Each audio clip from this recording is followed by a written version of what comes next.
चला चला बैठकीत घरात आहे छोटे छोटे पोर, त्यांना आवड मोबाईल गेमची, त्यांची चंचल बुद्धी न तेज दिमाग, लागू नये त्यांना नुसता मोबाईलचा नाद. म्हणून भगवत कार्याची भरते शाळा, पालकांनी म्हणावं बैठकीत चल रे बाळ. तेव्हाच कुठेतरी त्यांना ओढ लागेल, भगवंताबद्दल गोडी आवड लागेल. तेव्हाच त्यांना येईल ज्ञान, जीवनात होतील खूप ते महान. वाईट संगतीत ते जाणार नाही, मानव धर्माला बदनाम ते करणार नाही. परंतु पालकच नाही येत आता, दुःख होते तेव्हा कसे जाता.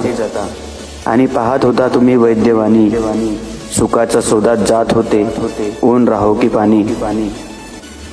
आज बाबाच्या कृपेने सेवक सुखी झाला, बैठकीत न जाण्याचा त्याला बहाणा मिळाला. थंडीचा बहाणा करतो हिवाळ्यात, पाणी तर येणारच आहे पावसाळ्यात. उन्हाळ्यात लग्नाचे बहाणे तयारच राहतात, असे सेवक बहाणे करतात. दुःखी होतास तेव्हा जात होतास यात्रेला, कोंबडे बकरे द्यावे लागे देवी मातेला. वैद्य म्हणे ठेव पुढे दारूची बाटल, काजू बदाम न नोटाचा गुठ्ठल.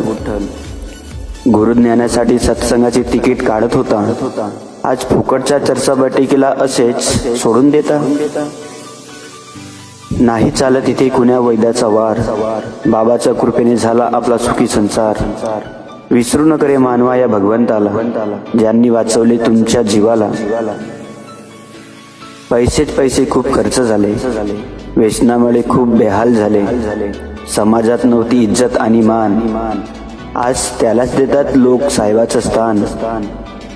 काम धंदा कवाळ कष्ट करत असाल तर वेगळी आहे गोष्ट.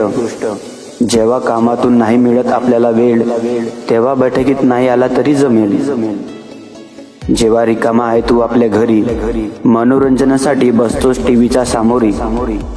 फालतूचा टाइमात चौकात किंवा पानठेल्या, विसरू नको रे जेव्हा पडून राहत होतास नाल्यात. म्हणून कोणत्याही सेवकांनी माजू नये, बैठकीत येण्यासाठी लाजू नये. आणि मिळेल इथेच तुम्हाला सुख समाधान. 15 दिवसात फक्त 2 तास ध्यान, आणि काही चूक भूल झाली ती माफ करा. नमस्कार.